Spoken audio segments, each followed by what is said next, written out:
Mga B. Ang hirap maganda-gandahan. Kikita nyo to?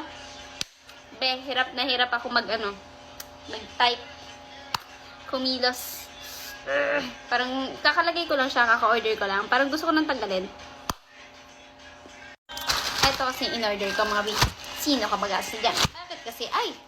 Bakit kasi order ng order? Hindi kayang panindigan. Gigigil ako, be. Tignan mo. Pero ang ganda niya. Tapos, may pa-butterfly. Mahilig ako sa butterfly. So, maganda, oo. Pero, be, hindi. Paano kayo nakakapag-type na mahaba yung kuko? Pakisabi sa akin paano ang technique. Kasi, pinapalad-palad ko na nga lang ng mas, hirap pa rin ako, be. So, ito yung in-order ko. 3 yung in-order ko. Sobrang ganda naman talaga niya. Yes. Ay, nahulog. Ito yung ginamit ko. Ito pa yung 2 design na maganda siya. Oh, tingnan mo, oh. Oh, diba? Ito pa. Order kasi ng order. Ang hilig umorder ng person na yan, eh. Oh, diba?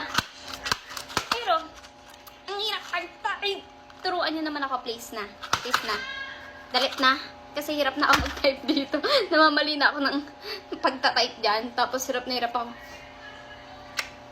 Gigil ako. Mga B.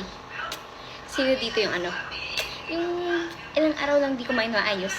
Feeling pumapayat na. Feeling ko payat na ako eh. Sino yun? Magmong ginigil. Tingnan mo naman. Be, nawawala na yung double chin ko. Aminin mo. Diba? Tas, okay pa rin siya, be. Okay pa rin yung wheels ko. Maganda pa rin siya. Maganda pa rin yung butterfly ko. Sino? Ano ba? Charot lang. Diba? Pumapayat na ako. Aminin nyo. Nanakot eh. Nag-feeling na naman ng person. So, yun. Kakatapos ko lang din mag-skincare. Nag-air dry na tayo.